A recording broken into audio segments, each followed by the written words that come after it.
Dans le quartier Lira de Borumba, des sonorités traditionnelles éveillent notre curiosité. Chants, danses et instruments vibrent dans l'air.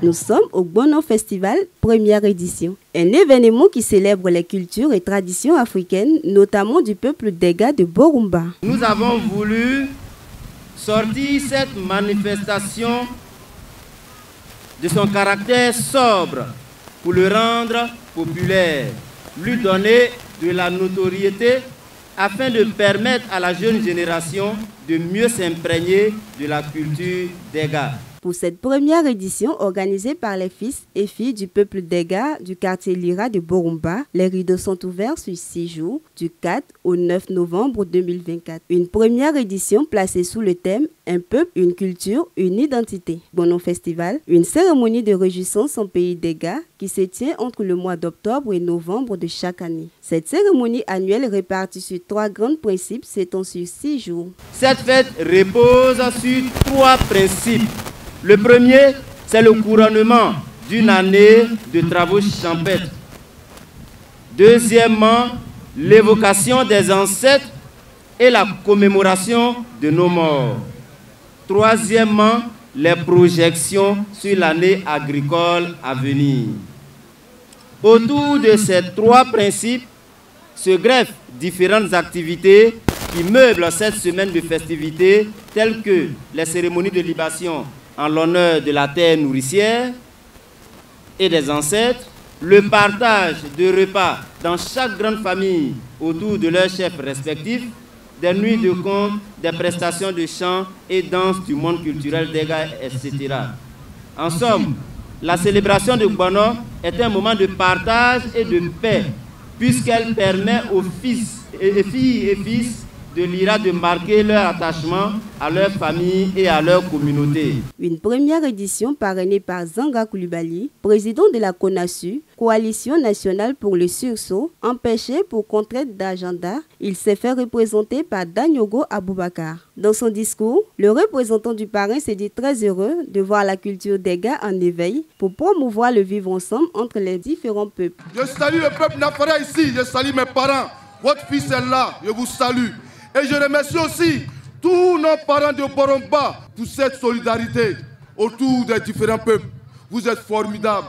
La Côte d'Ivoire se retrouve ici parce que j'ai vu des danses passer. J'ai vu les lobbies, j'ai vu les Nafara. Je vois qu'il y a un brassage culturel ici. Le président de la CONASU, c'est de ça il s'agit. Coalition nationale du sursaut. Nous devons parler, nous sommes des frères, nous sommes des sœurs. C'est un grand message d'ici que vous lancez à toute la Côte d'Ivoire. Nous tenons aussi à remercier nos parents du Ghana qui ont fait le déplacement à notre festival. Il a également saisi l'occasion pour interpeller la jeunesse de Borumba afin qu'elle s'approprie leur tradition culturelle. Je demande à la jeunesse de Borumba, cette culture, il faut que chaque jeune s'approprie.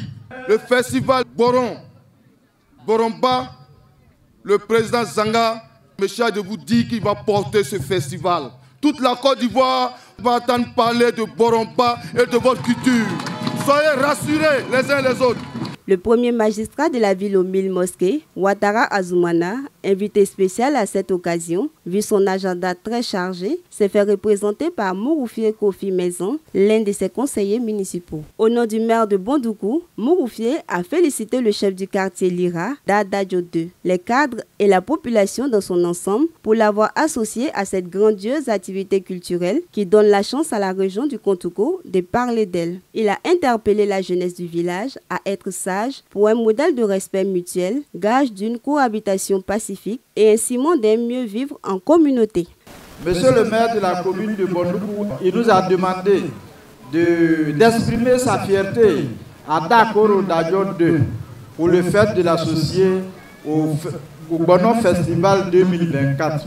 Monsieur le maire donc, nous a demandé de nous adresser à la jeunesse parce que la population ivoirienne est dominée aujourd'hui par la jeunesse.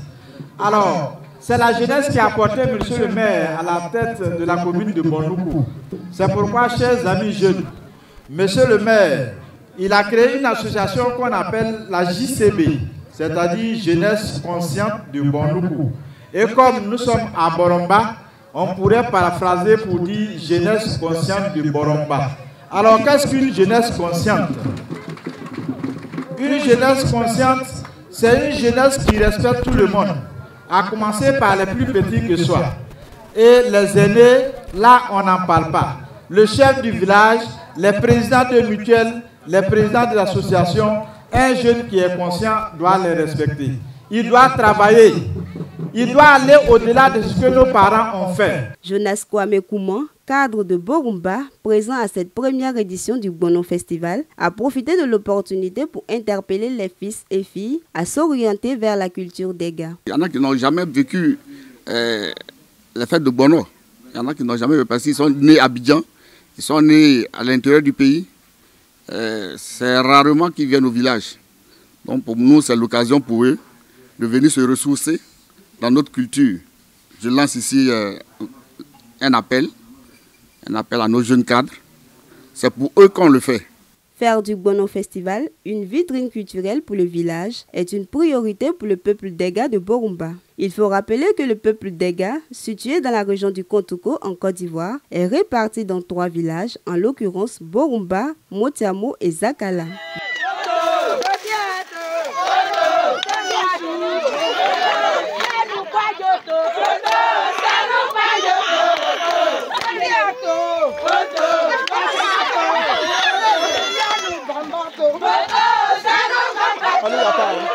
Vive la prochaine édition en 2025. Merci d'être fidèle à Motiamo Plus, le média communautaire de l'actualité des régions de la Côte d'Ivoire.